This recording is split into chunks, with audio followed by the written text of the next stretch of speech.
sa libro sa Hebrew 1 usa ka parte sa kasulatan diin gipasabot sa tagsulat nga ang pulong sa Dios buhi. Una-una, ang pulong sa Dios buhi. Kung wisgod ka sa buhi, kini siya naglihok. Abtik. Tungod kay siya buhi. O tungod kay buhi, nagalihok ni siya. Mao ni siya ang pulong sa Dios. Naglihok. Kung imo siyang tuuhan, ang pulong sa Dios imo gituhan, maglihok ni siya tungod kay kini siya buhi. Ikaduha, naglihok siya nga gamhanan.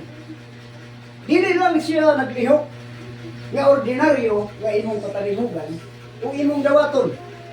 Kung dili, usa kini siya kapulong nga buhi nga naglihok nga gamhanan. Buti pasabot nga bisan unsang butang mahimo tungod kay kini gamhanan nga maglihok sa imong buhi. Tungod kay kini mauman ang pulong sa Dios. O kini buhi siya nga naglihok nga gamhanan. Busa diha sa ginasuluran sa tao. Kung na kanimo ang pulong sa Dios, maglihok ni siya nga buhi. O kung maglihok ni siya nga buhi, wala bisan unsang utang na makababag ni makabalda. O kaha makapasakit kanimo o makapakuha sa imong kinabuhi. Tungod kay naa ang pulong sa Dios, naglihok siya kagamhanan. Ang Dios makahimo sa pag-ayos sa balatian. Ang Dios makahimo sa pagbanhaw sa mga nangamatay. Ang Dios makahimo paglakaw sa dagat. Ang Dios makahimo sa daghang milagro nga dili mahimo sa tao di bisan kinsang manggialamon. Tungod kay ang gahom iya sa Dios o ang pulong sa Dios naglihok. Buhi siyang naglihok nga gamhanan. So maglihok siya din sa atong gamhanan. Labi pa siyang bahain sa espada nga duhay sulab. Busa walay bisan unsang butang nga magapos kanimo nga dili niya mabugto. Bisan pisi o kadina, pwede niya bugtuon. Tungod kay kini usa ka pulong sa Dios nga buhi nga maglihok nga gamhanan nga labi pang mahait sa espada nga duhay sulab.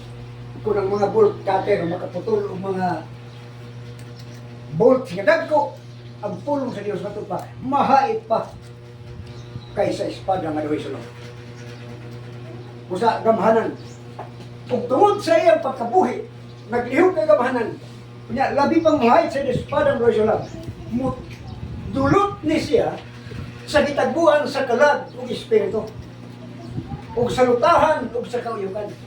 So, kung ikaw magtuo sa pulong sa Diyos, kung imo ni siyang dawaton, ang pulong sa Diyos matod ba, mudulot hangtod sa gitagbuan sa kalag o espiritu. So, ginatibok ka nimong lawas, diin siya mudulot sa gitabuan sa kalabong espiritu. So mudulot siya sa tibok ni mong lawas. So kung unsay mga nasa mong lawas, mahimo ni siyang hinginlan sa Ginoo. Sa iya way imposible ang tao lang nakulangan sa pagtuo. Ang tao lang nakulangan sa pagsalig.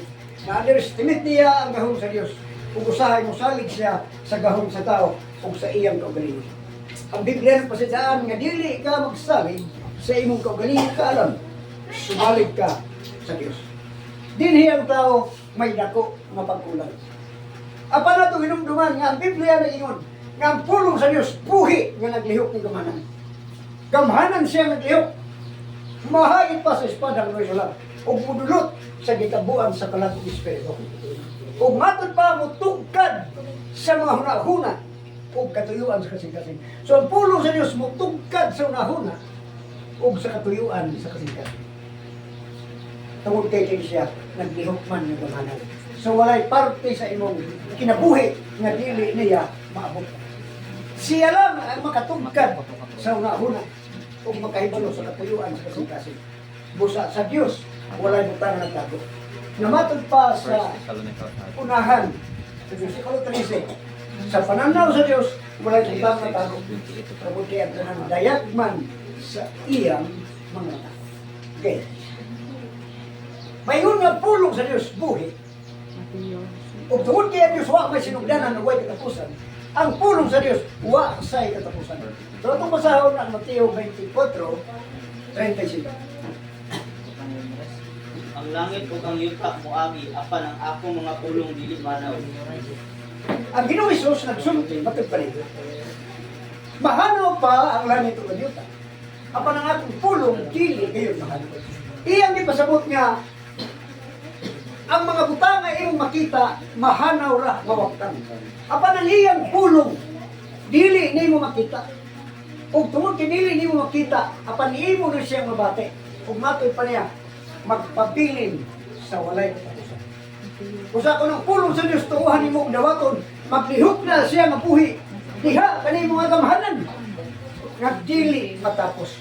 Hangtod mabutang adlaw nga diin ang tanan mubalik asa siya natigan. Atong tanawon ang Isaiah 40 verse 8.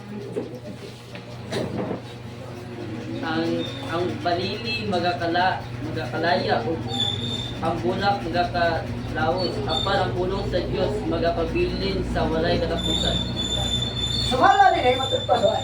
Usa ka propeta pinaagi sa pulong sa Dios. Nga ang mga sagbot kuno, mga laya ug mga hanap. Apan ang pulong sa Dios matagpa magpabilin sa walay katapusan. Iyang gitandi ang mga bulak, mga laya. So bisanon sa takong kay imo makita kining tanan may pinagtuban. Ang atong kamatanon dili magpabilin. Pagpaligid sa panahon, moabot gid ang panahon nga ang tanang tao moadto sa iyang pagka hamtong ug ngadto sa iyang pagkatingulang hangtod mobalik siya sa abo tungod kay siya sa abo putikan. So kay pasabot sa pulong sa Dios nga bisan unsa katahom ang imong palibot, imong gitindihan. Ug ang imong kanyag, ang imong kagwapo, muhupas na pagabot sa panahon.